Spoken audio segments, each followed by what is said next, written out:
Hello, moi c'est Jason et accompagné d'Audrey, nous découvrons pour vous des parcours passionnants d'infrapreneurs et d'entrepreneurs au sein de cabinets d'expertise comptable. Bonne écoute sur Génération Comptable. Salut Alexis. Salut Audrey. Salut. Salut Jason. On est ravis de te retrouver sur Génération Comptable aujourd'hui. Merci de nous accueillir dans tes locaux à Paris. Avec plaisir, bienvenue. Écoute, pour commencer, est-ce que tu peux te présenter ? Oui, bien sûr. Alors, je m'appelle Alexis Lama, je suis entrepreneur pour les experts comptables. J'ai fait un peu plus de 10 ans en cabinet. J'ai fait le DCG et le DSCG. Et juste avant ça, j'avais quand même fait une école de commerce. Et puis, je me suis réorienté, je dirais, vers mes premiers amours qui étaient le marketing, la stratégie, la communication.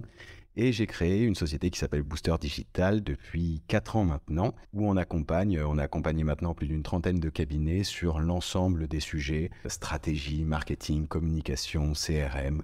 Voilà, le but c'est de leur permettre d'être, d'une part, d'avoir le plus beau métier du monde, puisque je suis intimement convaincu que les experts comptables ont le plus beau métier du monde, quand ils ont les moyens, quand ils ont l'organisation en fait pour le faire, puisque c'est avant tout un métier de service et c'est fabuleux.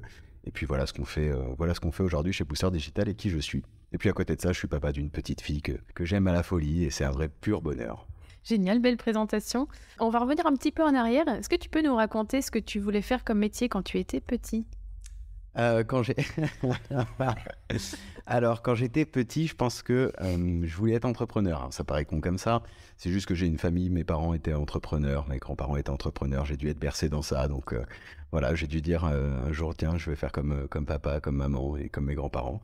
Et puis voilà, je voulais être entrepreneur. C'est d'ailleurs ça ce qui m'a amené à faire l'école de commerce, puisque je ne savais pas ce que je voulais faire. Donc j'ai fait une école de commerce. Et j'ai monté une boîte avec mon meilleur ami qui s'appelait l'Instant Jus, dans lequel on faisait des jus de fruits frais sur la Côte d'Azur. Et on a un peu mal géré le cash, je dirais. Et là, je me suis dit, tiens, en fait, il y a peut-être un métier qu'il faut que j'arrive à comprendre. C'est le métier d'expert comptable, puisque si on veut être entrepreneur et qu'on ne maîtrise pas les chiffres, eh ben, un jour ou l'autre, je vais quand même arriver dans le mur. Et puis, ça tombait bien parce que le métier d'expert comptable était quand même un métier de service où j'aurais pu être aux côtés d'autres entrepreneurs et leur éviter les erreurs, parce que je suis intimement convaincu qu'en fait l'expert comptable est aujourd'hui le facteur clé de succès, ou du moins peut être le facteur clé de succès des entrepreneurs. Et alors attention, quand je dis expert comptable, je pense vraiment l'entreprise d'expertise comptable, je ne pense pas la personne expert comptable pure et dure, parce que c'est un travail d'équipe. Il faut que tous les pôles discutent ensemble, il faut que tout le monde ait la bonne information pour faire avancer le client d'une certaine manière. Donc voilà ce que j'aurais voulu faire. J'aurais voulu être expert comptable, puis après la vie m'a rattrapé, je dirais, et je suis meilleur aujourd'hui en strat qu'en expertise comptable, mais je maîtrise quand même un peu mieux les chiffres et je pense que la boîte est, j'espère, bien gérée depuis 4 ans maintenant. C'est ça, tu vas nous raconter tout ça. Est-ce que tu peux nous parler un petit peu justement des 10 ans que tu as passé en cabinet d'expertise comptable ? Ouais, écoutez, c'était du pur plaisir. Hein. Je me souviens que ça a commencé avec une boîte à chaussures Nike qui était remplie de papier à l'époque. Et là, je me suis dit, qu'est-ce que je fais là ? Je sors d'école de commerce, je vous fais pas un dessin sur ce qu'est une école de commerce. J'arrive en cabinet où je reprends les études et là, on me met une boîte à chaussures devant moi et on me dit saisis ça. Je me suis dit waouh, ça va être compliqué ou alors il va falloir que ça bouge. Donc là, c'était il y a un petit moment, on n'avait pas encore les OCR, c'était le début de mémoire de Scanbank, si je ne m'abuse, le système de récupération des flux bancaires. Bref, on était vraiment au tout début. Et puis après, j'étais à Montpellier à ce moment. Ensuite, je suis reparti à Toulouse parce que j'ai fait l'école de commerce à Toulouse. Donc, je suis reparti à Toulouse où là, j'ai eu l'occasion de faire différents stages. C'était très cool d'ailleurs parce que là, j'ai vu d'autres choses plus sur la partie, en l'occurrence, là, c'était dans un cabinet qui était spécialisé où il y avait une grosse partie sur de l'audit d'acquisition, puis après de l'accompagnement. Donc c'était chouette aussi de pouvoir voir ce genre de choses. Je me trouvais un peu jeune pour faire, en vrai, hein, tu vois, en plein dans le syndrome de l'imposteur, je me trouvais un peu jeune pour faire ce genre de choses, mais c'était cool. J'ai vu beaucoup de parties intéressantes du métier.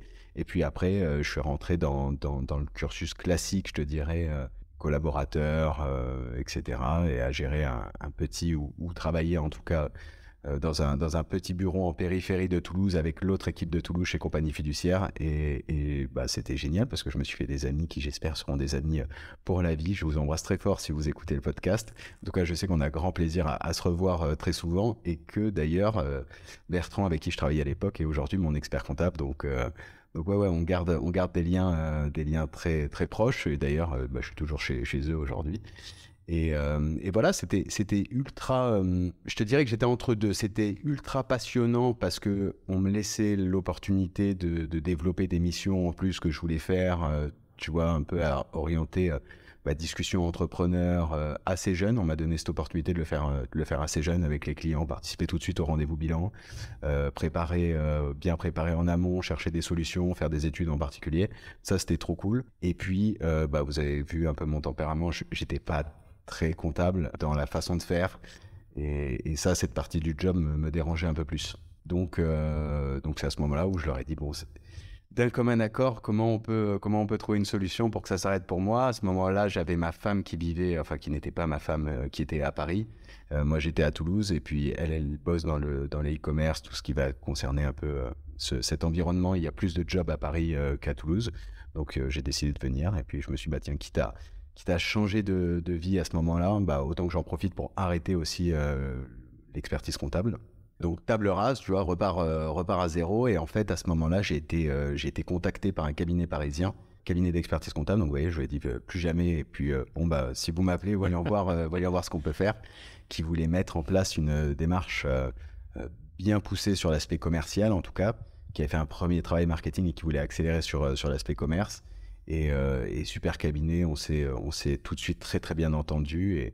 Et voilà, ça m'a permis aussi d'arriver à Paris, de plus faire de missions d'expertise comptable à proprement parler, mais rester dans le métier pour quand même garder la main et voir comment on embarque en fait un cabinet vers une stratégie commerciale, comment on met en place des CRM, comment on imbrique tout ça avec le marketing. Et donc voilà, et puis passé un petit moment là, j'ai dit je pense qu'il faut vraiment que je monte ma boîte là, ça y est, ça me démange. Génial. Justement sur cette partie démarche commerciale, est-ce que tu peux nous raconter quand tu as débarqué donc chez GMBA, comment ça s'est passé la mise en place de toute cette stratégie commerciale? Ouais. Ça s'est très bien passé. En fait, à l'époque, je travaillais en lien direct avec l'un des associés fondateurs, en l'occurrence Michel, qui pour moi est une sorte de mentor, hein, clairement, qui a une vision du métier très avancée. Ils étaient déjà RSE, tu vois, avant qu'on parle de RSE, il avait déjà mis en place, il avait pris conscience que toute la notion marketing était importante, etc. Et donc, pour lui, la suite logique d'avoir un responsable de développement commercial au sein du cabinet, c'était normal. Donc vraiment, sur ce niveau-là, c'était du pur plaisir en fait, de pouvoir travailler dans ce cadre-là. Et comment ça s'est passé? T'as un peu tout à créer, c'est-à-dire comment tu vas passer de fichiers Excel à un CRM, comment tu formes potentiellement des équipes de chefs de mission à l'écoute active, comment tu vas vendre, comment tu gères tes prospects, comment tu mets tout en place le pipe, pour que tout soit vraiment nickel. D'ailleurs, à l'époque, on avait déjà mis Pipedrive, donc c'est pour ça que quand j'ai vu ton post la dernière fois, ça m'a fait rire. En fait, c'est que, si tu veux, tu passes d'un métier où tu envoyais une lettre de mission de 25 pages qui était l'équivalent d'un devis, à comment on réfléchit à ce que la proposition soit bien mise en page, comment on peut potentiellement proposer plusieurs options, comment on price et que ce soit plus du tout à la tête du client, comment on relance, quels sont les mots qu'on utilise, comment les équipes doivent écouter, comment on fait du cross-sell, donc c'est-à-dire que comment les équipes vont pouvoir détecter les missions. Voilà, c'est à peu près sur tous ces sujets, et entre autres sur lesquels on a eu l'occasion de travailler. Et puis après, comment tu travailles aussi avec les associés, mine de rien, parce que tu es là aussi pour les décharger de cette partie commerciale, une partie en tout cas pour ceux qui le veulent. Et donc comment tu travailles main dans la main pour qu'ils aient les clients qui leur ressemblent, puisqu'il y a quand même dans ce métier un choix important des clients, donc il faut cerner qui fait quoi, avec qui est le mieux placé pour répondre à quel type d'entrepreneur ou d'association ou d'artiste, parce qu'à l'époque chez GMBA tu as quand même une grosse partie artistique aussi. Et voilà, donc c'est vraiment passionnant. En vrai, c'était une vraie période très enrichissante dans ma vie.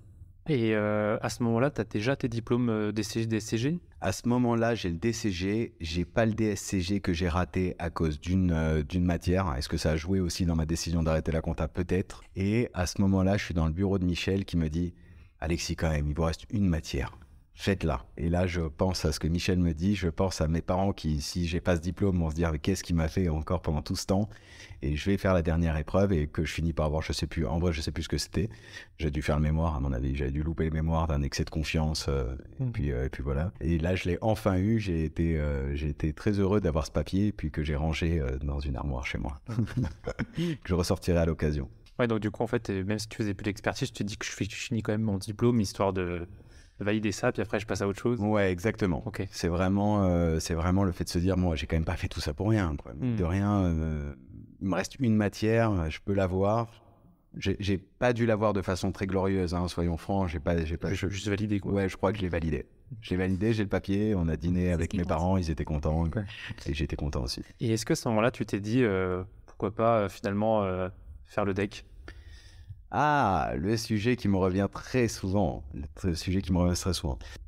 Non, je vais pas te mentir, je me le suis pas dit. Pourquoi ? Parce que si je te reprends le pourquoi j'ai arrêté l'expertise, comment j'en suis sorti, même si je sais que après 3 ans, après une fois qu'on a le deck, et c'est ça qui est magnifique dans ce métier, tu peux choisir de l'exercer de la façon dont tu le veux.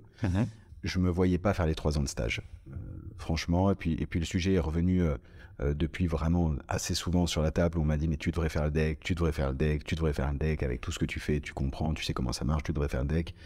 Oui, mais non, je suis bien. En fait, il y a un moment où je pense qu'il faut savoir dans quoi on est bon et ce avec quoi on est heureux. Et aussi, il y a pour moi une partie d'énergie, tu vois, d'une certaine manière. C'est qu'aujourd'hui, j'ai Booster Digital à gérer, j'ai un peu d'autres choses aussi à gérer, j'ai ma famille à gérer. Enfin, je gère pas ma famille, mais en tout cas, je veux passer du temps avec ma famille. Et je peux pas me défocus, puisque même si je faisais le deck d'une certaine façon, etc., ça m'emmènerait à un défocus intellectuel. Alors que là, j'ai plein d'idées encore pour développer Booster Digital. Il y a beaucoup de contenu que j'ai envie de produire. J'ai plein de choses à faire. J'ai envie de faire encore plein de choses avec vous aussi. Et du coup, je me dis, non, c'est pas ça ma force. Par contre, je suis bien meilleur pour aider les gens qui, eux, ont le deck. Et puis voilà, c'est comme ça que ça marche. Donc, je me suis pas dit, à ce moment-là, je me suis jamais dit, ah tiens, et si j'y allais. Réponse très claire. Voilà, pour être franc. Trop intéressant. Et donc là, tu étais à GmbH et un jour, tu te dis, j'arrête, je crée. Qu'est-ce qui s'est passé ? Qu'est-ce qui s'est passé ? En fait, ce qui s'est passé, c'est que quand tu fais du développement commercial, tu n'as pas vraiment de limite d'une certaine manière dans ce que tu veux faire. Et à ce moment-là, j'ai senti le besoin de dire, OK, ce que j'ai fait pour vous a atteint ma limite, du moins pour moi. Peut-être que... Au fond, j'avais envie d'entreprendre. Je te rappelle qu'à la base, j'avais quand même, c'est ce qui m'anime le plus. Je pense qu'à ce moment-là, je ne pouvais pas être retenu. Il aurait fallu qu'on monte à la limite une énorme équipe commerciale, qu'on parte sur une strate de folie. Et je ne pense pas que c'était l'objet de GmbH. Et puis moi, j'avais envie de monter ma boîte. Je pense que c'est à ce moment-là. Et en vrai, tu vois, quand je vois l'apport que ça peut avoir sur la transformation d'un cabinet, de mettre en place toute la partie marketing, communication, stratégie, CRM, etc. J'ai presque envie de te dire le don de soi, tu vois, il faut en faire profiter un maximum. Et puis non, ouais, en vrai, l'envie d'entreprendre. Donc ça, c'était en octobre 2018, d'après LinkedIn. Ouais. Ok. LinkedIn dit vrai. Comment ça se passe les débuts ? Comment tu te lances ? Comment je me lance ? Tu vois, il y a octobre 18 jusqu'à janvier 19 où je mûris le projet. Je me demande comment je vais le faire, sur quel axe rentrer dessus, parce que si je te remets dans le contexte, t'es en 2019, quand je dis à mes proches, je lâche mon CDI, je vais faire du marketing, de la stratégie et de la communication pour les experts comptables. C'est pas la joie, tu vois, autour de moi. On me dit pas, ah, putain, génial, t'as une super idée. C'est sûr qu'ils en ont tous besoin, ça va cartonner, etc. Tu vois. Donc l'idée, c'est de dire, OK, par quel angle je rentre sur le marché, comment je vais le faire et qu'est-ce que je vais apporter. Tu vois, quel est le vrai problème que je résous, comment je le résous, quel est le modèle économique que je vais mettre derrière et comment je peux parler le plus simplement possible. En vrai, à ce moment-là, c'est pas compliqué. Je me suis dit, OK, tu as 2 ans pour évangéliser d'une certaine manière le métier, pour faire comprendre l'intérêt et en vrai, quasi, à mon sens, aujourd'hui, l'obligation qu'ont les experts comptables et les cabinets d'expertise comptable à se transformer. Donc, prend 2 ans de production de contenu. Et donc, cette période, elle considère vraiment, enfin, elle comprend vraiment un moment de, OK, quels sont les contenus que je vais produire, où je vais les produire, quels sont les thèmes que je vais aborder, avec toujours la même logique qui est encore la mienne aujourd'hui. comment je donne un max de valeur au cabinet avec des actions qu'ils peuvent mettre en place tout de suite. Donc ça a commencé avec des premiers articles sur Compta Online qui étaient super cool parce que forcément, Compta Online, grosse visibilité. Puis après, construction du site, construction des premiers contenus. Et à ce moment-là, quand c'est toi qui fais les contenus, ça prend un peu de temps. C'est pour ça qu'aujourd'hui, quand j'entends certaines personnes me dire « Oui, faites des contenus, c'est simple. » Oui, mais non, c'est pas simple. Si vous voulez faire des vrais contenus qui sont pas rédigés par de l'IA, c'est pas simple. Ça prend du temps parce que si on fait du contenu qui donne de la valeur, il faut réfléchir à comment on l'oriente, comment on l'écrit, comment on le relie, comment on l'optimise. Donc voilà. Donc tu vois, toute cette période, elle a vraiment été vraiment fondatrice. Et en même temps, c'est ce que je recommande aujourd'hui à mes clients. C'est-à-dire que ça sert à... on peut se lancer comme un poulet sans tête, courir dans tous les sens, lancer son cave, etc. Je parle pour les créateurs. Ou alors, on peut dire, OK, je vais prendre 3 mois, je vais définir vraiment des fondations. Ensuite, je vais bâtir les murs. Et une fois qu'on a ça, au moment de faire le toit, ce que je considère comme la phase d'accélération, on est prêt. On a l'offre qui est là. Elle va évoluer, l'offre. Dans tous les cas, on va itérer, mais au moins, ça te permet vraiment de te poser, d'avoir quelque chose de solide pour avancer sur le long terme derrière. Voilà ce qui s'est passé pendant 3 mois. Et puis après, janvier, lancement, c'est parti, quoi. Nouvelle année, nouvelle aventure, on y va. Et comment tu trouves ton premier client ? C'est GMBA. Très bien. C'est GMBA, j'ai Michel qui m'appelle et qui me dit écoute, on a besoin de toi sur une mission à un instant T, j'y vais. GMBA faisait à l'époque partie de... elle fait d'ailleurs toujours partie de Walter France, qui est un réseau de cabinets indépendants. Et là, il y a Olivia, la secrétaire générale, j'espère que je ne dis pas de bêtises, la dirigeante à l'époque du réseau, Olivia, qui m'appelle et qui me dit ok, on veut bosser, on veut travailler notre marketing digital, qu'est-ce qu'on peut faire ensemble ? Et voilà, très, très gentiment, ça a été les premiers clients qui m'ont permis de mettre vraiment le pied à l'étrier. Et puis, en vrai, c'est quand même deux belles références. Donc, ça légitime un peu plus quand on rentre dans le métier. Et puis après, c'est arrivé au fur et à mesure. Et puis là, c'est chouette. Là, on commence à avoir un peu de références qui sont cool à signer, quoi. Et vous êtes combien aujourd'hui ? Là, aujourd'hui, on est 3 plein de temps et on bosse avec un développeur à mi-temps et on a un petit pool de graphistes en fonction des besoins de chacun.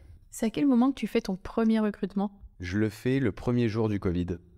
Je le fais le premier jour du Covid, c'est-à-dire que donc pendant 1 an, beaucoup de prod de contenu, etc.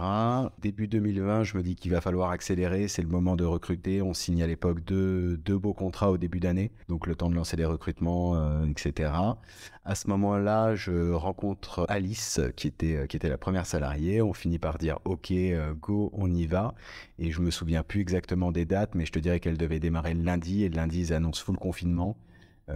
Et là, j'étais pas du tout prêt pour un full confinement sur un premier recrutement, etc. Donc j'ai dit laisse-moi 15 jours, laisse-moi 10 jours, va chez tes parents. À l'époque, elle voulait aller chez ses parents. Je lui ai dit va où tu veux pour bien vivre ça. À mon avis, être bloqué dans un appart à Paris, ça va pas être l'idéal. Et du coup, elle est partie, en l'occurrence chez ses parents. Je lui ai fait envoyer tout le matériel là-bas et elle a démarré 10 jours après le début. Mais ouais, non, je m'en souviendrai un peu. Merci à elle pour sa confiance d'ailleurs. J'en profite. Oui, je crois qu'on a vécu à peu près la même chose aussi pour notre premier stagiaire. Ah ouais, il a démarré aussi... Au moment du confinement. En 4 mois, on ne l'a pas vu. Ce qui est sympa pour commencer dans ce genre de... surtout un stagiaire, il avait 18 ans. Donc oui, mais ça s'est super bien passé. Il est toujours chez vous aujourd'hui ? Non. Son stage, c'est fini. Il aurait pu revenir. Il cherche à revenir. À chaque fois, il postule chez nous. Ah ouais. Ça fait plaisir. Ouais, un jour, tu reviendras, Lucas. Génial. Donc, ok, le confinement, une première personne qui rejoint l'équipe. Et finalement, est-ce que les contrats ont tenu pendant le confinement ? Est-ce que ça a bouleversé ton activité ? Au contraire, ça a été de belles opportunités ? J'ai adoré ce moment. J'ai adoré ce moment parce que... Alors, ma femme était enceinte à ce moment-là, donc j'étais bloqué, j'étais vraiment bloqué à la maison et du coup, c'était chouette. Et en vrai, ce changement radical... Déjà, nous, ça ne nous a pas changé parce qu'on avançait sur les projets. On était déjà en remote, obligatoirement, donc tu vois, il n'y avait pas ce sujet. Et ça nous a permis de continuer d'avancer sur les strats, continuer d'avancer sur les sites à sortir.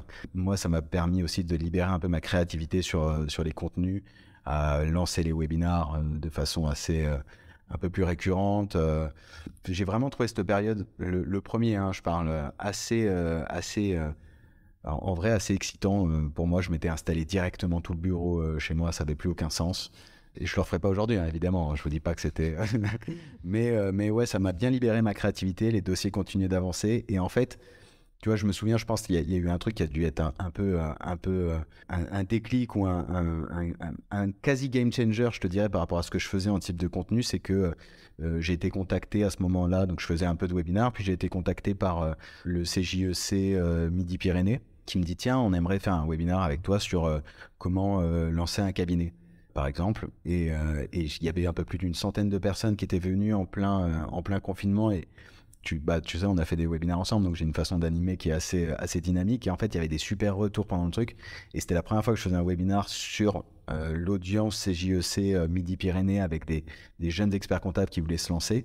Et tu vois, j'ai trouvé ça où c'était un peu un game changer pour moi, où à ce moment-là, ça a accéléré la prod de contenu et ça a accéléré la volonté de faire ce type de contenu où on est interactif, où on donne. C'était ça qui était cool. Et je pense que, en vrai, c'était un peu dû au fait que ce soit le confinement. On était tous bloqués chez nous. Il était 18h, en vrai, à 18h, t'avais pas grand chose à faire. À cette époque-là, c'était les apéros visio et ça a permis qu'il y ait un peu plus de monde. Et je pense que, ouais, pour moi, ça a vraiment joué de façon positive. Après, on pourrait débattre longtemps sur la prise de conscience, sur qu'est-ce qu'il en est dans les cabinets, quel effet ça a eu. Ce que je constate, c'est que ça a eu beaucoup plus de digitalisation et le même côté client, en fait. C'est-à-dire que c'est devenu normal pour un client d'utiliser les différentes apps d'OCR, les différents outils, d'avoir plus de visibilité, d'avoir plus d'échanges. Donc, ouais, je dirais plutôt positif. Un peu comme nous, hein. Pour le coup, si je compare, nous, quand on commençait tout juste, on s'est dit, si on doit se déplacer chez les clients, chez les prospects, pour essayer de les faire signer, ça va être compliqué. Et puis finalement, en fait, tout le monde s'est mis en visio. Nous, ça nous arrange parce qu'il y a moins de déplacements. Ouais. Donc, tu peux faire plus de visio dans la journée. Ça te coûte moins cher. Donc, pour démarrer, c'est top, quoi. Mais ça, c'était... Ouais, t'as raison. Non, c'est vrai que j'avais pas soulevé ça, mais la visio, c'était pas monnaie courante. Bah non. Franchement. Et nous, ça nous a permis de bosser avec toute la France, par exemple. C'est-à-dire que là, il n'y avait plus de sujet de dire, tiens, exactement. Ok, t'es à Toulouse, t'es à Marseille, t'es en Savoie... go, on se fait des sessions de visio et ça marche. Ouais, t'as raison, c'est vrai que j'avais pas soulevé ça, mais il y a eu ça aussi. Ouais. C'est devenu un réflexe en fait. Exactement. Pour un premier rendez-vous, de faire une visio. Ouais. Et après, si tu as envie de te revoir, tu peux organiser des rendez-vous plus physiques chez l'un ou chez l'autre. Mais, exactement. Mais c'est vrai que le réflexe visio au premier rendez-vous est pas mal pour le coup. Gros gain de temps. Oui. Gros gain de temps. Et pour tout le monde en plus. Oui. Exactement. Je pense qu'on reviendra un petit peu sur Booster Digital. J'avais envie de parler également de Earn. Ouais. Que tu as quand même participé à créer un cabinet d'expertise comptable. Donc, est-ce que tu peux nous raconter cette histoire ?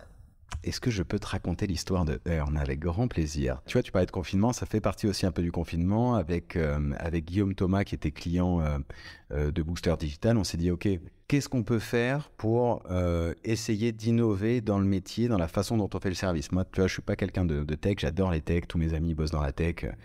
J'aurais adoré, je crois qu'il faut qu'un jour je me réoriente dans la tech, mais je sais pas le faire, tu vois, je sais pas faire un produit tech. Et du coup, par contre, j'ai une petite vision sur comment on peut innover potentiellement dans le service et notamment dans l'expertise comptable. Et donc, on s'est dit, tiens, viens, on essaie d'innover dans la façon dont on rend le service, dont on crée les offres, dont on va potentiellement changer le management, etc. Et donc, c'était sorti de confinement. Et donc, on a dit, tiens, on va créer une marque qui puisse faire office de laboratoire. Et moi, ça me permettait aussi aux clients de Booster Digital de leur faire bénéficier de tout ce qu'on teste, sur Earn. Donc, on a créé ça. J'étais très content d'avoir trouvé le nom. Je ne vais pas vous mentir. Je ne cache pas que j'en suis toujours assez fier aujourd'hui. C'était vraiment... C'est un petit kiff perso. Du coup, moi, ça m'a aussi permis d'aller encore plus loin, je te dirais, sur la partie marketing, stratégie, communication, puisque c'est avec Booster qu'on a tout fait. Donc ça, c'était cool. Et puis voilà, en vrai, quoi te dire, sans rentrer dans le détail des masses, mais pour moi, l'aventure a duré, j'en suis sorti fin décembre, je suis sorti du cabinet, soyons précis, fin décembre 2022, donc à la fin de l'année dernière, pour rester en conseil avec la partie, avec Clarisse qui a toujours son cabinet. Sous la marque Earn, et puis voilà, et puis je pense que c'est un cabinet, à mon avis, je dirais à surveiller, du moins à regarder, puisque ça reste, moi je continue de conseiller Clarisse, et donc ça reste pour moi un laboratoire d'innovation pour en faire bénéficier mes clients. Puis voilà, c'est vraiment, l'objectif, c'est vraiment de dire, ok, comment avec ce cabinet on peut essayer de mieux vivre l'expertise comptable au quotidien, rendre de nouveaux services, tester de nouvelles offres, quoi. Et justement, est-ce que tu peux nous parler de quelques tests peut-être que tu as mis en place chez Earn ? Ouais. Alors en test, déjà, il y a souvent ce sujet du pricing en cabinet. Comment on price? Est-ce qu'on price qu'est-ce qu'on price? Quel anglicisme, quelle horreur. Comment on fait les prix? Pardon, fallait me rattraper. J'en ai fait un tout à l'heure aussi. Je me suis surpris à le faire et c'était assez désagréable. Excusez-moi. Donc comment on fait les prix en cabinet, tu vois? Et ça, c'est un truc sur lequel beaucoup de cabinets itèrent. Comment on les fait? Est-ce qu'on les fait au temps passé? Alors là, après, grand débat du temps passé, je vais pouvoir y venir si vous voulez. C'est vraiment mon nouveau dada. Est-ce qu'on les fait au temps passé? Est-ce qu'on les fait à la ligne? Est-ce qu'on les fait au volume? Comment est-ce qu'on les fait au doigt mouillé? Est-ce qu'on les fait au chiffre d'affaires? Enfin bref, tu vois, il existe une myriade de façons de faire les prix aujourd'hui en cabinet. Et là, typiquement, ça me permet de tester des choses. Donc, j'ai créé des offres, comment les dire sans les dire.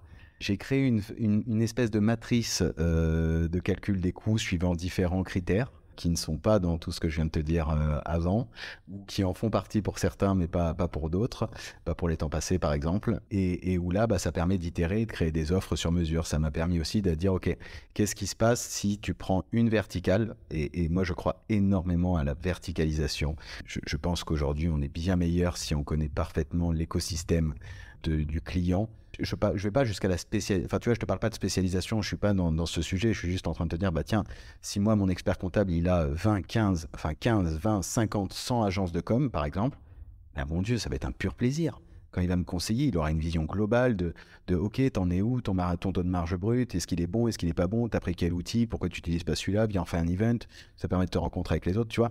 Moi, c'est ça la logique de verticalisation plutôt que spécialisation, parce que je pense qu'on est bien meilleur quand on connaît très bien quelque chose. La preuve, regarde, si je te prends sur Booster, je bosse à 90% du temps avec des experts comptables, DAF externes et commissaires aux comptes, mais tu vois, ça permet d'aller beaucoup plus vite dans les échanges, d'être plus constructif, je te dirais, sur la vision globale qu'on peut apporter. Et je me suis embarqué sur un truc où j'ai perdu mon propre fil, mais... En tout cas, c'est un truc sur lequel on peut la verticalisation, tu vois. Non, mais tu vois, sur la verticalisation, c'est que typiquement sur Earn, on s'est dit, tiens, moi, j'adore aussi l'aspect blockchain, crypto, NFT, etc. C'est vraiment un sujet qui m'intéresse profondément. Et c'est là où j'ai eu la chance de rencontrer Clarisse, parce que je lui ai dit, mais je pense que ce serait incroyable qu'on arrive à créer une verticale crypto avec cette expertise métier, tu vois. Enfin, même crypto, blockchain. Pour moi, c'est plus blockchain que crypto, tu vois. Et comme ça, on a permis de tester comment tu fais une offre quand elle est créée en verticale, comme ça, pour la partie expertise comptable. Et ce qui va sortir dans pas longtemps, dont je ne peux pas parler tout de suite, mais dans lequel je n'y suis pour rien, mais qui mène à cette verticale. Enfin, je suis pour rien, j'y suis pour rien. Indirectement, qui crée à cette verticalisation, qui va aller encore plus loin dans le sujet. Et tu vois, ça, c'est un truc sur lequel, à mon avis, les experts comptables doivent, mais dès la création, poser la question, en fait, avec qui... sur ça, tu vois, moi, j'adore leur demander, quand j'accompagne les créateurs, de dire, OK, parce qu'ils te disent toujours, oui, mais non, mais je sais tout faire, et c'est normal, et on sait tout faire. On sait faire aussi bien un BNC qu'une entreprise cotée pour certains, enfin. Mais pourtant, si j'ai 5 jours dans la semaine avec qui je peux déjeuner, je vais déjeuner 2 jours avec l'équipe, ça me laisse 3 jours pour déjeuner avec des clients potentiellement. Qui sont les 3 personnes avec qui je prends le plus de plaisir à déjeuner, pardon. Est-ce que ça va être des agences? Est-ce que ça va être des industriels? Est-ce que ça va être des dentistes? Est-ce que ça va être ce que vous voulez, tu vois, des archis? Peu importe, on a tous des affinités de métier avec lesquelles on aime plus travailler. Et ça, c'est une première question de, non pas spécialisation, mais potentiellement verticalisation. Et donc, voilà un peu les sujets avec lesquels j'ai eu l'occasion de jouer et avec lesquels je continuerai à jouer sur Earn. Et tu vois, idem si je te prends l'aspect pricing. Alors, je n'interviens plus sur le pricing. Clarisse fait ce qu'elle veut sur le pricing, mais j'ai plein d'idées d'innovation vers où on va pouvoir tester de nouvelles offres. Et non, en fait, tu as ton sujet de mémoire deck. Tu vois, ça revient régulièrement. Fallait que je la fasse. Non, mais ça revient régulièrement et t'as raison. Mais juste les 3 ans de stage. De ça. Écoute, super intéressant. Donc ça, c'est vraiment pour la partie client. Est-ce que côté interne, équipe, tu as testé des choses au niveau du management, au niveau... Non, je vais pas te mentir. Franchement, j'ai essayé, c'était pas mon fort. J'ai essayé, mais un peu dur de gérer le management sans gérer la partie expertise comptable. C'était pas mon métier de gérer la partie expertise comptable. Donc un peu dur d'aller dans les faits, mais par contre je suis très heureux de voir ce que Clarisse fait avec son équipe. Et on partage la même vision du bien-être au travail, de où on veut amener les équipes. En fait, après moi j'ai mes techniques j'ai mes techniques, il n'y a pas de technique de management, mais je te dirais que j'ai ce que je fais chez Booster Digital pour permettre aux équipes de grandir avec des réunions régulières. On en a parlé quelques fois dans les podcasts, dans les webinars, mais j'ai pas pu aller au bout de ce que je voulais faire. Mais je pense que Clarisse le fait extrêmement bien. Je suis ultra fier de voir ce qu'elle fait avec son équipe, le bien-être avec son équipe. Tu vois, hier, on courait le Summit de Paris. Il y avait une partie de son équipe qui était au Summit de Paris. Ceux qui couraient pas sont venus supporter l'équipe qui courait. C'est cool, tu vois. Moi, je trouve ça beau. C'est ces petites choses qui me font plaisir. C'était son anniversaire il y a pas longtemps. Ils lui ont offert un cadeau qui était quand même assez ouf pour une équipe. Enfin, tu vois, que j'avais jamais vu, moi, dans les cadeaux d'équipe. Ouais, donc, tu vois, je me dis qu'il y a quand même un vrai bien-être chez elle. Donc, je suis plus à m'inspirer de ce qu'elle fait que de l'orienter sur ça, pour être franc. Génial. C'est vrai que quand tu vois que les équipes sont engagées, et alors si tu reçois un cadeau en plus à ton anniversaire, là, c'est vraiment... Ouais, c'est un beau cadeau. Mais par contre, tu vois, là où je peux intervenir pour le coup, plus en aspect conseil, c'est, tu vois, moi, il y a un truc qui me semble super important, c'est comment tu fais diffuser la notion de business dans tes équipes. Parce que, ok, on est tous en cabinet, on est dans notre train-train quotidien, on est soumis à toutes les obligations courantes, donc stressées, les échéances, etc. Et ce qui nous manque, du moins la sensation que j'en avais, ce qui me manquait, ce qui me manque aux équipes, c'est un peu cette notion de business. Comment tu te mets à la place de ton client? Et pour ça, typiquement, là où on teste encore des choses, où j'ai l'occasion de tester avec elle quand elle le veut, mais qui est de dire, tiens, on va instaurer une fois par mois le déj client. Donc tu fais venir un de tes clients, tu l'invites à déjeuner, on déjeune autour de la table et il raconte son histoire. Là, ça pourrait être l'équivalent d'un podcast, sauf que là, c'est en live, on y va, bon, tu verras le podcast aussi, mais on y va, on discute, chacun peut poser les questions, et en fait, ça permet vraiment de faire redescendre, je dirais, l'info pour que chacun au cabinet soit capable de comprendre, ok, mais quel est l'avis du client en fait? Pourquoi il ne me donne pas les éléments? Comment je peux faire en sorte qu'il me donne un peu plus les éléments potentiellement? Qu'est-ce qui fait que, oui, quand je lui envoie un 471 sous fichier Excel, ça le saoule. Tu vois, ce genre de choses. Mais moi, je me souviens, quand j'étais en cabinet aussi, je lui envoyais le fichier Excel 471 avec le mail au client, j'ai besoin de ces éléments pour avancer. Ouais, mais en fait, dans les faits, non, 2 secondes, bien, on se met un peu à sa place. Et du coup, en fait, ça me permet de réfléchir à comment tu optimises ta relation client des deux côtés. Client interne, donc tes équipes, et client externe, pour éviter de la frustration des deux côtés, quoi. Et je trouve ça hyper intéressant ce que tu dis, et ça permet aussi que toutes les équipes oui, se mettent en empathie avec le client. C'est ce que tu disais, nous, c'est ce qu'on essaye de faire aussi avec la Maconta, où tu te dis, l'équipe de développement web, en fait, ils sont assez loin du client finalement, ils ne sont pas dans la partie ni commerciale, ni support. Donc, on essaye au maximum de les mettre en lien avec les clients pour leur permettre justement de bien les connaître. C'est super important en fait. On fait passer toutes les infos. Mais tu vois, là tu as un truc, parce qu'on va te dire, oui, mais en cabinet, on les connaît, nos clients. On discute tout le temps avec, tous les mois, on fait leur TVA, etc. Ouais, mais il y a un truc qui est important pour moi, c'est de connaître la personne, à s'en mettre à sa place. Tu vois, alors c'est peut-être une déformation du marketing, puisque forcément, dans tout ce qu'on fait, on doit toujours se mettre à la place des personnes pour qui on va faire le travail, que ce soit les cabinets où, tu vois, on a un client qui est industriel du bâtiment. Oui, comment je fais pour mettre à la place d'un artisan du bâtiment, etc. Donc, je dois mettre à la place, ça peut passer par des moments de terrain, mais ce que je veux dire, c'est que j'ai besoin de comprendre comment pense la personne en face pour pouvoir lui rendre un meilleur service. Et ça, c'est super important. Et en cabinet, du moins dans ce que je voyais, dans ce que je vois encore de temps en temps, c'est pas le réflexe, parce qu'on ne nous forme pas à ça. En vrai, sauf si les cours du DCG, DSCG ont changé, mais on ne te forme pas spécialement à l'empathie, à la compréhension du besoin client, à la compréhension de comment lui fonctionne, comment il est organisé. Et en fait, ça, mais même si je te pousse à demain, je pense que c'est des éléments qui sont ultra importants, parce que ton client, il est désorganisé. Tu vois, alors ça, c'est très perso, mais moi, la phrase du le client ne me donne pas les pièces à temps, je cours après les pièces, etc. Non, je pense qu'il y a... tu vois, on connaît tous ces moments où les gens critiquent les clients parce qu'ils ne donnent pas les pièces, etc. En fait, à mon sens, aujourd'hui, le cabinet ne doit plus subir ce genre d'éléments. Et si le client ne donne pas ses pièces, tu auras toujours les récalcitrants. Je suis d'accord avec toi. Ok. Mais à la limite, tu sais quoi, s'ils sont trop récalcitrants et que ça pèse un poids dans ton équipe, ok, out, dehors le client, c'est pas grave. En vrai, c'est pas le sujet aujourd'hui pour les cabinets, quoi. Mais par contre, le fait de vraiment arriver à se mettre à sa place, tu vas comprendre pourquoi il est désorganisé. qu'est-ce qui fait qu'il ne te donne pas les éléments? Est-ce que c'est... et là, après, à toi de dérouler les questions, tu vois. Est-ce que c'est parce qu'il n'a pas de visibilité? Est-ce qu'il n'a pas le temps? Est-ce qu'il est débordé? Est-ce qu'il s'en fout? Peu importe. Le tout, c'est qu'au moins, tout le monde comprenne. Et avec le niveau de digitalisation qui arrive, tu vas pouvoir lui proposer des solutions. Et quelqu'un qui va commencer à avoir de la vue sur ses chiffres, quelqu'un qui va gagner du temps dans sa transmission des pièces, à qui tu vas pouvoir montrer la valeur du gain de temps que tu vas lui apporter, de l'efficacité qu'il va y gagner, de passer du temps avec sa famille plutôt qu'à t'envoyer les facturettes, etc.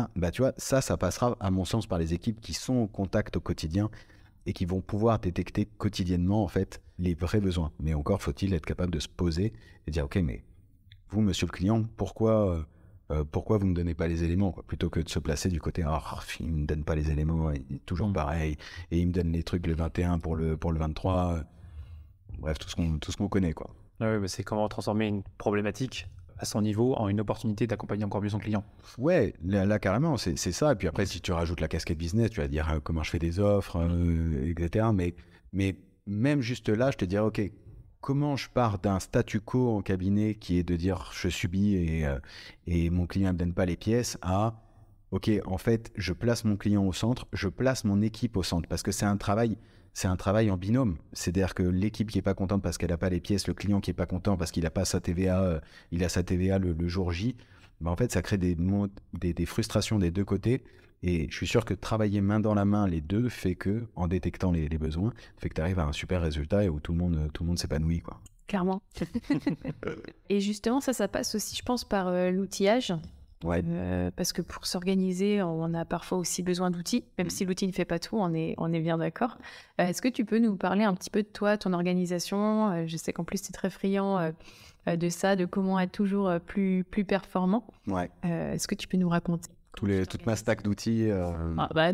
J'ai des fort sur les anglicismes ce soir, aujourd'hui.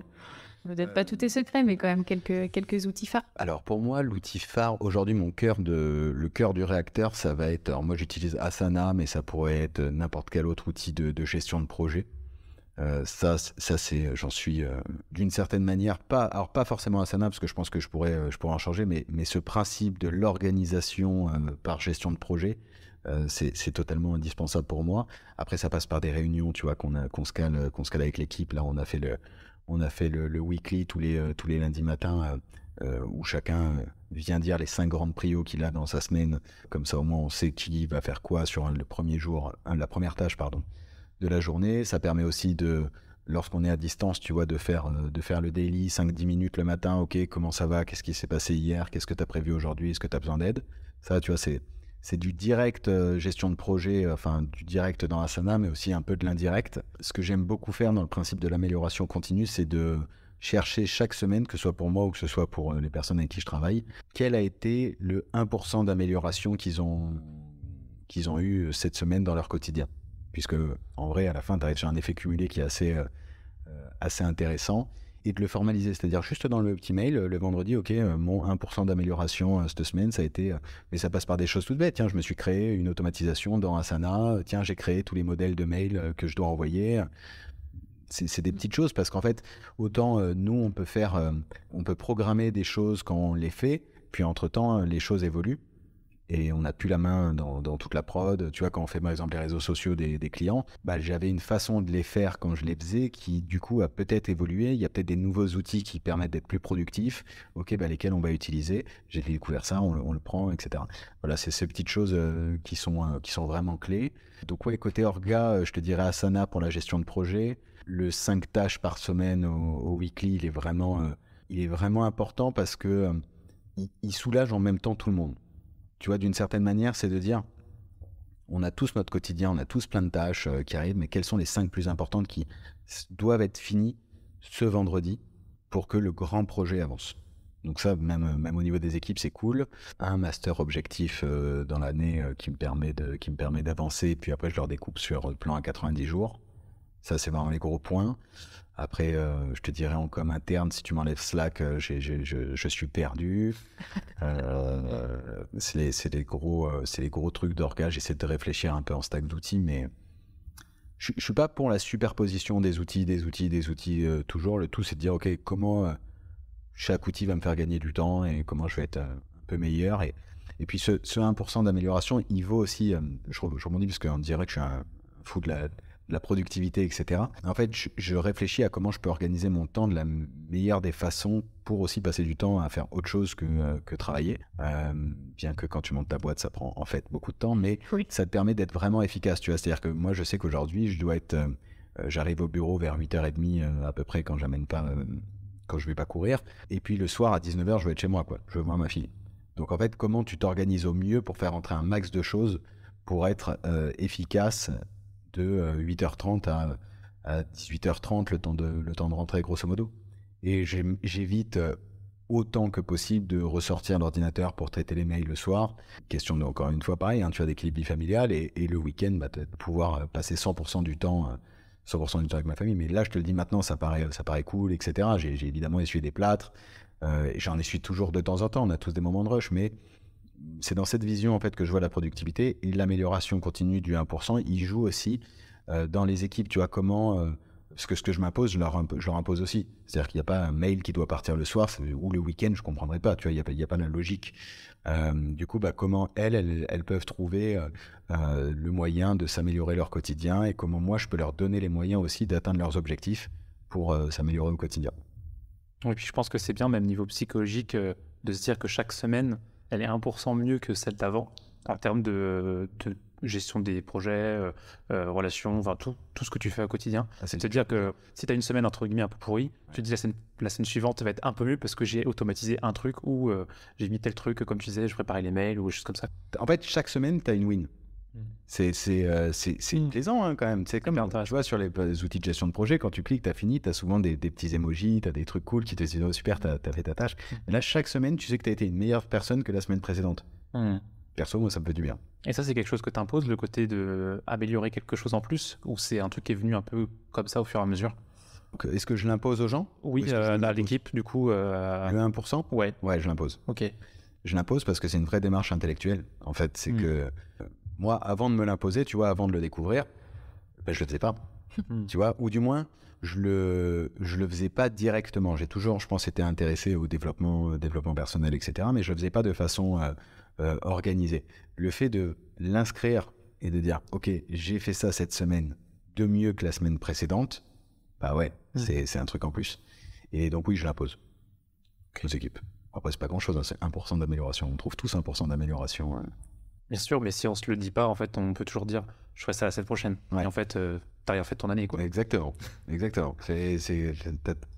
T'as très bien résumé ce que je pense. Plus on a le temps, plus on prend le temps. Exactement. Ce que je dis toujours.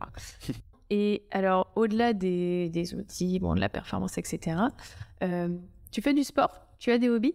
Tu nous as parlé tout à l'heure du semi-marathon. Ouais, je cours. Alors, je cours pas des masses, tu vois. Là, j'ai fait le semi-marathon, je sens plus mes jambes. Je suis très heureux de l'avoir fait en moins de 2 heures. C'était ma target. Il faut préciser qu'Alexis n'a pas pu venir nous chercher en bas. Merci. En effet, j'ai demandé à ce que quelqu'un vous ouvre l'ascenseur. J'ai pas pu descendre les escaliers ce matin. Non, je cours. Je me suis astreint à bloquer, tu vois, mon calendrier typiquement le mardi et le jeudi jusqu'à 9h30. Ça me permet d'aller courir 2 fois par semaine. Puis j'essaie une fois le week-end. C'est juste pour me faire du bien intellectuel, tu vois. C'est pour faire autre chose, un peu d'exercice physique. Et c'est pas de la perf, pour de la perf. Hein.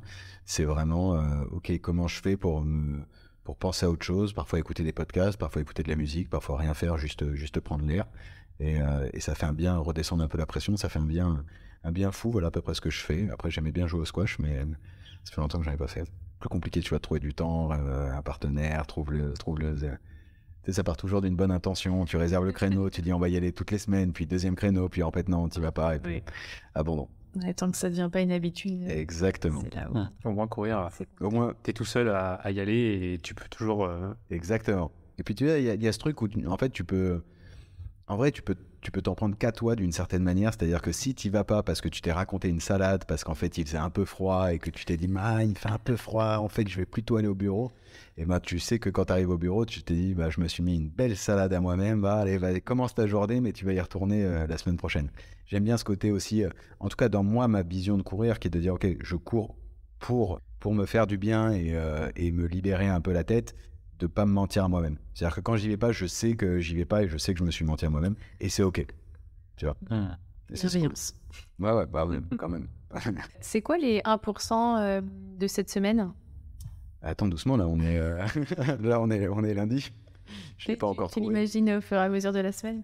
Sur cette semaine, le 1%, qu'est-ce qui va être, à mon avis, ça va concerner les podcasts. Bah, là, tu m'as eu au bon moment, puisque du coup, j'ai préparé ma semaine et je sais ce qui arrive cette semaine.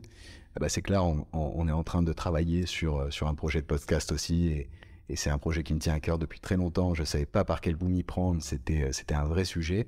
Et là, je pense qu'à la fin de la semaine, j'aurai bien le process de comment on fait le podcast et comment, tu vois, un peu comme là, tu es en train de me le faire, tu as les questions et tout est bien fait, tu as la ligne où tu veux m'amener. Bah, je pense qu'à la fin de la semaine, j'aurai la ligne où je veux amener les futurs invités. Génial. Bon, tu vois, ça, c'est mon petit 1%. On a hâte d'en savoir plus, du coup. Mais ça arrive. Ce qui est bien, c'est que tu vois, typiquement, tu vois, tu veux savoir une technique, c'est que là, pour l'instant, j'ai qu'une idée. Le fait de t'en parler aujourd'hui au micro fait qu'en fait, j'ai plus le choix.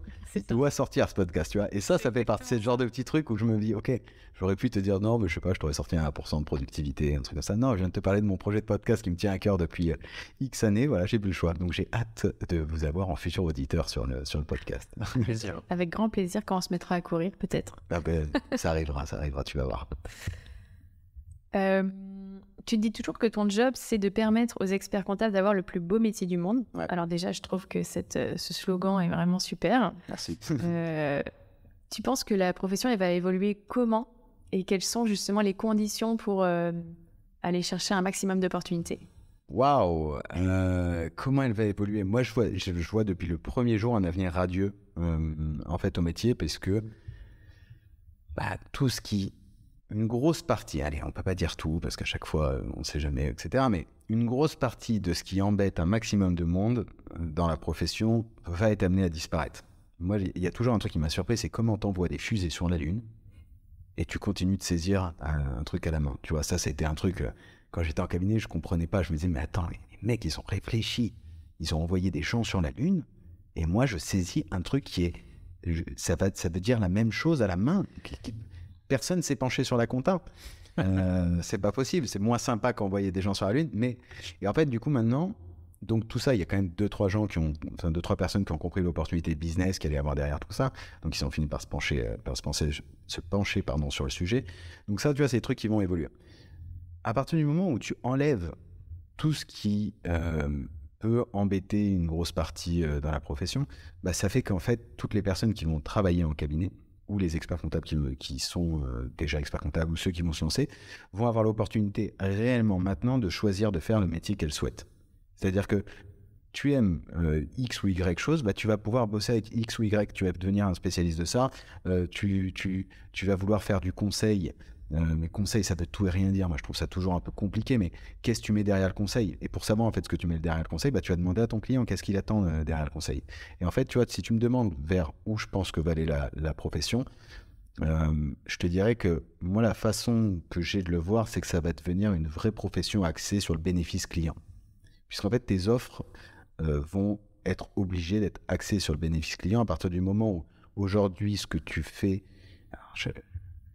est une forme de commodité que la technologie va pouvoir remplacer. Je ne parle pas des sujets techniques, je parle vraiment de la base, quoi. Hein. La tenue et quasi l'établissement des comptes pour pas toutes les sociétés, je parle des sociétés les plus simples. Mais tout ça est en train de devenir une commodité, et si elle ne l'est pas encore techniquement, elle l'est dans la tête de la nouvelle génération d'entrepreneurs. Il y a 2-3 acteurs sur le marché qui font des publicités, qui ont des gros moyens de publicité, sur lesquels, dans l'image du client final, la comptabilité est une commodité qui doit être gratuite. Donc à partir de ce moment-là, ça oblige à repenser totalement le modèle économique des cabinets sur la vision proposition de valeur. Et à partir du moment où tu penses à ta proposition de valeur, forcément, tu as un avenir radieux parce que tu dis, OK, c'est quoi le problème de mon client? Comment moi, avec mes compétences techniques, ma vision technologique, je vais pouvoir lui apporter un bénéfice. Alors ça implique plein de remises en question, tu vois, c'est-à-dire que tu vas avoir potentiellement moins de revenus récurrents qui est lié à ça, qui est lié à la comptabilité, plus de revenus ponctuels, sur quelle mission, comment tu le vends, comment tu formes les équipes aussi, attention. à faire tout ça, parce que ça peut être effrayant. Donc, comment tu t'y prends maintenant? Qui vont être les pilotes? Ça va être aussi passionnant parce qu'à mon sens, tu vas avoir plein de nouveaux profils autres que de l'expertise comptable qui vont rentrer en cabinet. Donc, tu vois, d'un coup, ça veut dire beaucoup d'enrichissement intellectuel auprès de tout le monde, des nouvelles choses. Tu vas aussi avoir plein de nouveaux acteurs qui vont arriver et qui vont venir se challenger le statu quo. Donc, ouais, vraiment un avenir radieux, 100% orienté bénéfice client. Et ça change. Vous allez me dire, non, mais tout le monde en cabinet pense le client au centre. Ouais, mais je pense que ça va changer quand même deux, trois choses. Le fait de devoir repenser tout de suite ses offres, tout de suite son fonctionnement, tout de suite son management sur le bénéfice client. Et le management, du coup, enfin, tu vois, je l'ai dit tout à l'heure, mais pour moi, tu as les clients internes. Hein. Les équipes, c'est une forme de client interne. Et il faut penser aussi bénéfice client interne à venir travailler chez toi, avec toi, sur le long terme, comment transmettre tes valeurs aux clients. Donc ouais, avenir radieux avec gros travail du bénéfice client. Oui, pour rebondir sur ce que tu dis, je pense que, je ne sais pas si tu es OK avec ça, mais je pense que c'est un moyen aussi pour chaque cabinet d'expertise comptable de se démarquer les uns des autres, parce qu'ils vont tous normalement se spécialiser ou se verticaliser sur des domaines ou types d'entreprises qui vont plus affectionner peut-être. Ouais, il y a en effet un aspect de différenciation qui est important et qui est indispensable, puisqu'en fait, quand tu vois la concurrence qui va rentrer sur le marché, bah ouais, t'es obligé de te différencier, t'es obligé de te personnaliser, t'es obligé d'apporter une valeur en plus, en fait. Et profiter, en fait. Ce qui est important, c'est qu'aujourd'hui, il y a encore ce bénéfice de la marque expert comptable. Tu vois, je pense sincèrement, c'est un truc qui est ultra fort en termes de confiance aux dirigeants. Pour l'instant, tu vois, faut en profiter. Faut changer maintenant, avant qu'il y ait d'autres acteurs qui rentrent sur le marché, qui ne bénéficient pas de cette confiance, mais qui vont avoir une vision peut-être aujourd'hui plus axée sur la proposition de valeur, qui auront peut-être plus de moyens et qui, du coup, vont continuer de faire passer des messages différents et pourront prendre de plus en plus de part aux experts comptables et aux cabinets d'expertise comptable qui ne vont pas switcher, en tout cas en version boîte de conseil, boîte de service, on l'appelle comme on veut, quoi. Mais oui, c'est une énorme opportunité et c'est pour ça aussi que je produis un max de contenu et que vous produisez un max de contenu et qu'on ait tout cet écosystème de nouveaux acteurs d'une certaine manière qui voulons pousser un nouveau message pour que en fait, chacun est maître de son destin aujourd'hui. C'est ça qui est beau. Les cartes vont, à mon sens, être rabattues et chacun est maître de son destin aujourd'hui, quoi. C'est vrai qu'on voit de plus en plus de coachs, de consultants conseiller les entrepreneurs. Et en fait, le premier conseiller de l'entrepreneur, c'est quand même l'expert comptable. Sauf que tous les entrepreneurs ne le savent pas et donc ne sollicitent pas leur expert comptable sur tout un tas de sujets où ils pourraient justement les solliciter. Ouais, ça c'est d'une évidence. Et puis, à mon sens, tu vois, si tu parles de ça, c'est que le début.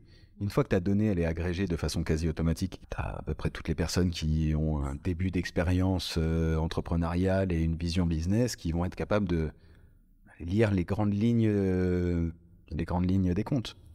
C'est ça. J'ai envie de revenir du coup sur un sujet dont tu parlais tout à l'heure, le temps passé. Ah yes, tu me lances sur le temps passé? Ouais, je vois qu'on a encore un temps. Ouais, on a encore un peu de temps, pardon. Le temps passé, en fait, alors ça devient mon gros sujet du moment, et justement parce que je te parle de repenser le business model et repenser les offres d'un point de vue proposition de valeur. En fait, ce qui se passe très souvent quand tu penses ton business sur la vision temps passé, c'est qu'au moment où tu fais tes offres, tu dis combien de temps je vais passer, quelle est la marge que je veux faire, combien je le vends. Mais soyons transparents. À ce moment-là, tu as remarqué que je ne me suis pas encore une fois posé la question quel est le bénéfice pour le client, hein. Je ne me suis pas dit, attends, mais à quoi, qu'est-ce que lui, ça va lui rapporter, quel est l'intérêt. Non, je pense de ma vision. Alors, ce qui est confortable, hein, puisqu'à la fin, expert comptable, je sais combien je vais sortir de BE, et puis je sais combien je vais pouvoir faire, etc. Donc ça, c'est très confortable pour moi, mais dans le fond, il y a toujours, c'est toujours un peu faux cette histoire de temps à mon sens. Tout le monde sait un peu les dossiers sur lesquels tu vas pouvoir mettre du budget. Tout le monde sait, tu sais pas non plus exactement ce que tu as fait la semaine dernière. Tout le monde note pas toujours ses temps à la minute, enfin, etc. Tu vois, je trouve que c'est un peu, c'est rassurant parce que ça te permet de suivre cette histoire de Bonimali. Donc, ok, t'es rassuré, mais t'es toujours axé sur toi. Et ça, c'est un truc sur lequel je me dis, tiens, à mon avis, il y a quelque chose à retravailler. Et on va pas tout chambouler tout de suite, hein, mais c'est quand même, à mon avis, quelque chose à retravailler, puisqu'en fait, si tu le fais à l'inverse, donc je reprends ce que je te disais tout à l'heure, je pense à ma proposition de valeur.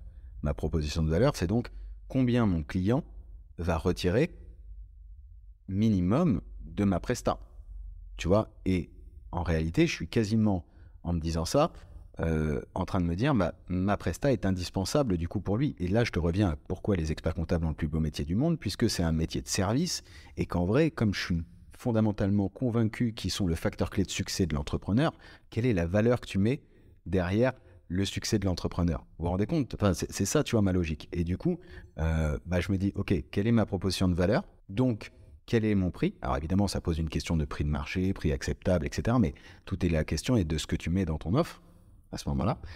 Et donc, de ça, je sais que ce prix sera plus élevé, en théorie, puisque ma valeur est censée être plus élevée que mon coût de production, plus la marge que je veux m'octroyer. Et là, c'est après en fonction de chacun qui veut mettre sa marge. Et donc, si je pense proposition de valeur, que mon message descend avec les équipes, que du coup, je suis plus en train de checker le temps que je mets pour faire les comptes, etc., mais plutôt en train de me dire, OK, est-ce que là, toute l'équipe est d'accord sur la proposition de valeur qu'on a apportée au client? Est-ce que tout le monde est au courant avec la promesse qu'on lui a faite? Si oui, je sais que derrière, on va marger. Alors attention, parce que ce qu'on va pouvoir te dire sur les temps, c'est que ça permet aussi, et je le disais aussi, d'analyser, de chercher mon fameux système d'amélioration continue. Oui, mais non, tu vois, je relis mes temps, donc là, on est en Mali. Ah, mais pourquoi tu as été en Mali? Bien, je vais t'aider. Là, en fait, là, du coup, je le change, et je me dis, à la fin de chaque dossier, on fait briefing, débriefing, tu vois. Qu'est-ce qui s'est passé dans ce dossier? Sur quoi tu as eu des sujets, etc. Moi, en tant que manager, ça me prend peut-être un peu plus de temps. Et en vrai, je vais te dire que dans ma logique d'1%, ça me permet de m'améliorer aussi parce que j'ai plus de feedback. Donc, en vrai, j'y retire quelque chose. Mais du coup, ça veut dire que vraiment, là, je me dis, OK, tout le monde est aligné vers la proposition de valeur, tout le monde est aligné avec la promesse qu'on fait. Et à ce moment-là, j'ai plus besoin de checker les temps. Et donc, ça change un peu le mindset.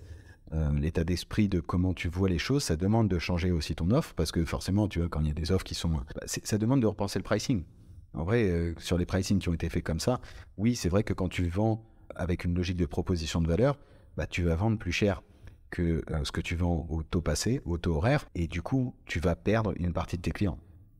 Oh, tu peux, attention, je dis tu vas, pas du tout, que dis-je, tu peux perdre une partie de tes clients, mais c'est OK, parce que comment tu veux faire du service de grande qualité, après tout le monde ne veut pas faire du service de grande qualité, encore une fois, attention, mais comment tu veux faire du service de grande qualité à 200, 300, 500, 1000 clients, peu importe combien tu en as dans ton portefeuille, c'est compliqué. Et donc, je pense qu'on va aller vers moins de clients par personne, mieux valorisés. En fait, tu peux te placer plus comme un investissement pour l'entrepreneur plutôt qu'une charge. Donc là, tu arrives au nom Earn de cabinet d'expertise comptable, mais en effet, oui. Mais ça l'est. C'est-à-dire que, oui, alors là, je te prends ma casquette entrepreneur. Oui, tu me sors mon bilan en mars, avril, t'es une charge pure et que je paye tous les mois, non pas parce que t'es en abonnement, juste parce que tu m'as pris ma note d'honoraire que tu m'as divisée par 12. Intéressant aussi quand même, ça, autre vaste sujet, mais on y reviendra dans un autre, je pense. Mais du coup, là, t'es une charge pure. Alors que si tu changes et que tu me dis, je vais t'appeler X, déjà, pose-moi les questions, tu vois, quels sont mes besoins, qu'est-ce que j'attends, quels sont mes objectifs de boîte, et qu'à ce moment-là, tu vas avoir quelqu'un chez toi, parce que je m'attends pas à ce que ce soit l'expert comptable qui m'appelle tous les jours, faut pas rêver. Mais par contre, il y a les équipes qui sont compétentes pour le faire en amont, suivre mes indicateurs, etc. En fait, moi, en tant qu'entrepreneur, tu m'enlèves une charge mentale. Tu sais, je prends cet exemple parfois. On a tous eu ce moment en cabinet où on nous dit, t'as le client qui t'appelle et qui te dit, oui, qu'est-ce que je fais? Je fais un leasing, j'achète la voiture, je fais une LOA. Et toi, tu vas lui répondre en 2, 3, 5 minutes maximum, tu vois. Donc, tu vas lui donner la réponse tout de suite. Mais en fait, ces 2, 3, 5 minutes, c'est quoi? C'est 10, 15, 20 ans d'expérience que tu as derrière. Donc, tu as un peu de mal à valoriser ton client. Lui, il n'a pas compris, il n'a pas forcément vu la valeur de ta réponse à ce moment-là, ce qui est un peu dommage. Et en fait, derrière, ce que ça implique, c'est que le client, lui, il va être soulagé. C'est ça encore aujourd'hui, c'est que quand ton client, il appelle son expert comptable et que son expert comptable ou son cabinet lui dit quelque chose, il est soulagé. Ça a une valeur quand même, cette paix de l'esprit. Moi, si demain, Bertrand, il m'appelle et il me dit tiens, ok, t'es bon sur tes indicateurs ce mois, je le sais que je suis bon. D'une certaine manière, j'ai pas besoin qu'on me... Et s'il me dit, tiens, t'as vu ça, tu pourrais faire ça peut-être par rapport à une autre agence qui a tel indicateur, t'as pensé à faire ça? Ok, là t'es plus en train de me produire mes comptes, tu vois, je suis plus en train d'avoir mon bilan et mon IS en avril. Et c'est ça, tu vois, où ça demande une prise de recul. Alors, je déconne quand je dis Bertrand, mais que ce soit Bertrand ou quelqu'un de l'équipe, tu vois, c'est pas grave. Le tout, c'est de dire quelle est la valeur que tu vas me délivrer à moi en tant que client par rapport à mes besoins. Ça demande de faire du quasi sur mesure. Tout le monde n'est pas comme moi, tout le monde n'est pas comme vous. Et voilà, c'est ça qui est beau dans le service. Chacun est unique. En fait, chaque client est vraiment unique. Alors après, tu as les boîtes qui vont te faire de la masse. Mais bon, c'est pas l'objet, je pense, de tous les cabinets d'expertise comptable. C'est ça. Et puis en plus, tu parlais du travail de qualité, donc fait par des équipes compétentes. Quand tu vas avoir des équipes compétentes qui font un travail de qualité, il faut aussi savoir les payer le juste salaire. Et donc, le juste salaire, il s'adapte par rapport au juste prix auprès du client aussi. Carrément. C'est vrai que tu parlais tout à l'heure du fait que ce serait plus cher que d'autres prestations. C'est vrai que moi, j'ai souvent entendu, mais Audrey, moi, je suis obligée de baisser mes prix tout le temps parce que les concurrents baissent leurs prix aussi. Et puis, il y a les concurrents en ligne à 0 €, etc., qui nous rattrapent. Enfin, pour moi, c'est pas un sujet parce que c'est pas du tout les mêmes types de clients. C'est des clients qui cherchent pas de conseils. Donc, dans ce cas, qu'ils aillent sur les logiciels en ligne à 0 €. Et après, ils auront 0 conseil, 0 valeur ajoutée. Et dans tous les cas, enfin, tu vois, tu peux pas répondre à 100% du marché. Tu vois, c'est le même principe de tu es généraliste. Alors, tu peux être généraliste, mais si tu es généraliste, ton message, il passe moins bien quand même d'une certaine manière. Du moins, tu es plus dur dans ta différenciation et dans la valorisation de ton conseil. Et ça, ouais, tu as raison. Il y a un marché pour tout le monde. Les caves en ligne, ils ont leur marché parce que tout le monde ne veut pas du conseil de la façon dont il est fait. Certains de caves te diront qu'ils ont conseil limité. Donc, tu vois, pour moi, c'est OK, le marché est suffisamment grand pour que tout le monde trouve bonheur à son pied. Clairement. Ou le bonheur est dans le pré, enfin, comme vous voulez. Et c'est vrai que souvent, c'est ce qu'on dit en marketing. Quand tu veux t'adresser à tout le monde, tu t'adresses à personne. En plus. Mais par rapport à l'offre, franchement, tu sais quoi, je vois les prix du marché aujourd'hui en expertise comptable qui ont tellement baissé, qui se tirent tellement une concurrence sur le prix. Mais moi, il y a un truc qui me tue, c'est que tu auras toujours quelqu'un qui fera moins cher que toi, de base. Toi, t'es lancé, t'es installé, t'as tes coûts de structure, t'as quelqu'un qui se lance, il veut choper le marché, stratégie de pénétration de marché par le prix, boum, t'es foutu. Si ton argument différenciant est seulement le prix, c'est très, très, très court-termiste. Alors après, t'as ceux qui vont dire, oui, mais je rentre par le prix, puis après, je remonte. Ouais, mais c'est extrêmement dur de remonter un prix à quelqu'un qui a eu du full service, puisque forcément, ils ont toujours du full service au début. On a toujours tendance à surpromettre par rapport à ce qu'on peut délivrer. Et ça, voilà, ça c'est vraiment le prix du marché aujourd'hui. Si on ne pense pas vision, proposition de valeur, waouh, ça va commencer à devenir un peu compliqué d'avoir fait un bac+8, de pouvoir avoir des équipes et de joindre les deux bouts. Bon, on a pas mal discuté, c'était vraiment hyper intéressant. J'avais envie de parler quand même un peu de marque employeur, vu que c'est notre sujet. Bah oui, quand même. Je sais que tu le partages. Est-ce que tu peux nous parler un petit peu de, pour toi, les facteurs de réussite dans un cabinet en termes de marque employeur? Peut-être soit des choses que toi tu appliques et que tu as repartagées ou que tu as vu faire. Les succès en termes de marque employeur, déjà, je te dirais que premièrement, c'est d'être 100% authentique. Vraiment, c'est la base de la base parce que ça prend tellement de temps de recruter quelqu'un. Des deux côtés, la personne, elle doit changer, etc. Si c'est pour lui promettre des choses monts et merveilles quand il arrive à l'entretien et que jour 1, il a la pile de dossiers et que jour 2, il a la boîte à chaussures. Enfin, je déconne, la boîte à chaussures, ça existe, je crois plus trop quand même. Mais en fait, s'il y a un énorme décalage entre ce qu'on a promis aux entretiens et la réalité, l'effet déceptif, il est catastrophique. Donc, tout le monde a perdu du temps. Donc déjà, je te dirais être 100% authentique.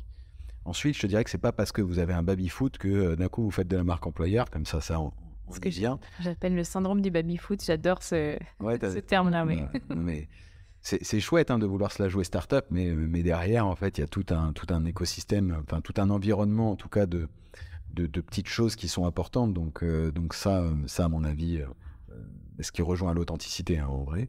Ensuite, les petites choses que je pourrais te dire, ça va être moi, ma vision très développement perso, de dire, tu vois, typiquement, moi, quand je recrute quelqu'un, ma target, c'est de dire, OK, quels sont tes 3 objectifs dans l'année? Et à moi de comprendre, 1, comment je vais te donner les moyens d'y arriver, et 2, te demander le plan que toi, tu prévois pour y arriver. Un truc que je fais aujourd'hui chez Booster Digital, c'est que en plus de la REM et de tous les avantages, je donne un budget de 1 000 € par an de formation qui choisissent, tu vois, alors, principalement les formations en ligne. De toute façon, aujourd'hui, je suis tellement convaincu que tu peux trouver tout ce que tu veux de qualité en checkant, sans avoir à passer par le CPF et toutes ces trucs, de dire, ok, bah tiens, par rapport à tes objectifs, je suis sûr que tu vas être capable de trouver la bonne formation en ligne ou les bonnes formations, à toi de voir. Tu as ton enveloppe, tu te la gères comme tu veux, et puis ça fait partie aussi à mon sens, d'une certaine forme de marque employeur, puisque ça permet à l'équipe de s'épanouir. Après, tu as le côté informel, où là, ce dont on parlait, potentiellement rajouter un peu d'event, mais ça va dépendre des tailles, soit de l'off-site, donc tu sors du bureau 48, 72 heures, avec un objectif précis, tu vois, de faire avancer un sujet de la boîte où tout le monde peut pencher sur le process. Là, je trouve que c'est cool aussi en marque employeur. Après, tu as le séminaire classique, hein, évidemment, dans la joie et la bonne humeur, hein, pas penser à faire bosser les gens en séminaire, ce serait mentir. En tout cas, je me dis, tiens, quitte à le faire, autant se dire, ok, on est là pour rigoler, quoi. Sortons.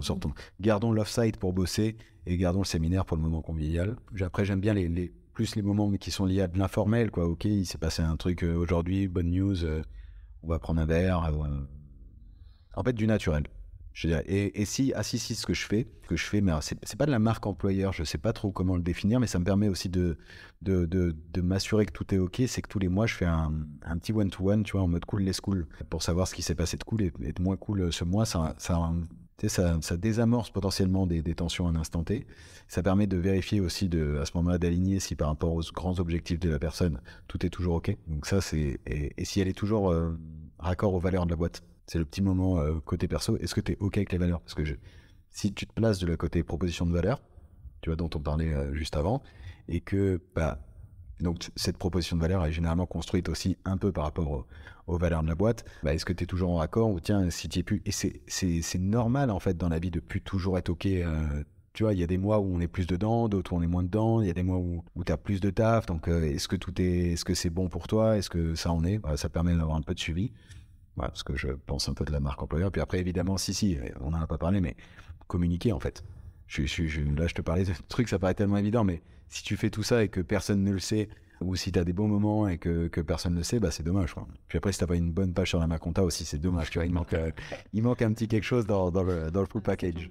J'adore l'avant-dernier conseil que tu donnais justement sur le one-to-one, une fois par mois, qui est vraiment prévu, sacralisé. J'en parle souvent aux experts comptables et généralement, ils me répondent « Mais Audrey, comment as-tu le temps de faire tout ça ? Moi, j'ai un travail, je bosse, quoi. » Ouais, et en fait, ce travail s'appelle être manager, d'une certaine manière. Mais si tu veux, tu peux prendre le truc à l'inverse. C'est combien coûte une démission ? Combien coûte un recrutement ? Est-ce que ça vaut 10 minutes par mois ? Allez, je vais te dire, s'il y a un expert comptable, on va dire en taux moyen, il n'y a même plus de taux moyen aujourd'hui, mais tu es entre 300 et 700 euros de l'heure.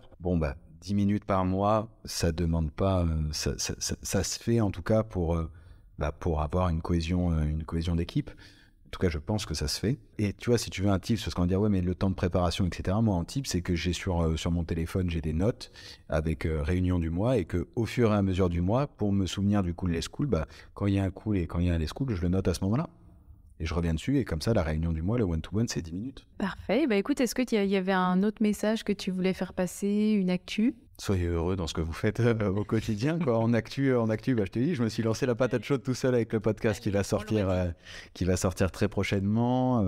Puis après, il y a quand même 2-3 actus que je vais garder sous le coude, mais ouais, ça va être une belle année de prod de contenu. Il y aura encore plein de webinars, plein de contenus informatifs aussi sur LinkedIn. Je pense que il faut que j'arrive à reprendre mon LinkedIn un peu plus en main encore cette année. Et en fait, ouais, l'info, s'il faut aller retenir une, c'est que c'est le plus beau métier du monde et que vous avez la capacité, que vous soyez en études, parce que je pense qu'il y a une partie aussi de votre audience qui potentiellement est une étude, que vous soyez en études, que vous soyez en cabinet, vous avez la capacité aujourd'hui de pouvoir faire bouger les choses pour faire le métier que vous voulez demain.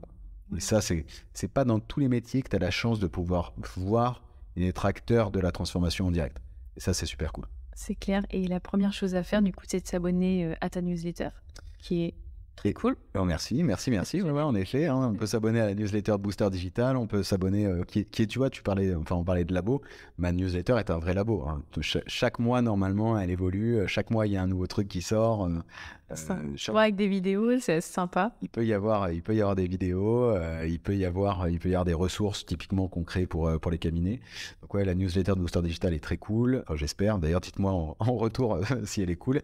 Et mon profil LinkedIn, donc Alexis Lama, sur lequel j'essaie de publier assez régulièrement des contenus utiles et de temps en temps, je vais essayer plus rigolo pour se prendre un peu moins au sérieux. Trop bien.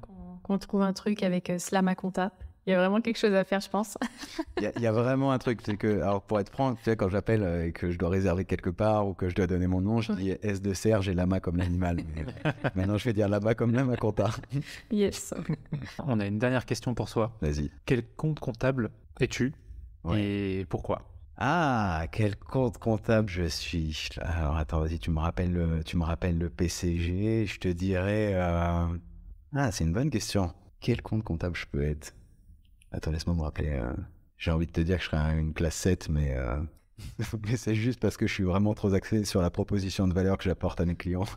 Eh ben, ça marche très bien. Allez, puis en même temps, ça me permet de faire une bise à nos amis de classe 7. Top. Merci Alexis. Avec plaisir. Merci à vous d'être venus. Merci pour le temps et merci à tous d'avoir écouté aussi. J'espère que ça vous a plu et je suis à votre dispo pour en reparler très prochainement. À bientôt. À bientôt. Merci d'avoir écouté cet épisode. N'hésitez surtout pas à le partager autour de vous et à nous mettre une bonne note. Ça nous fera super plaisir. Et si vous recherchez un poste en cabinet d'expertise comptable, rendez-vous sur lamaconta.co pour voir les dernières offres d'emploi. Si vous avez des besoins sur le recrutement et la marque employeur, toute l'équipe de Lama Compta se tient à votre disposition pour vous accompagner. Nous sommes Jason et Audrey, cofondateurs de Lama Compta. À bientôt sur Génération Comptable.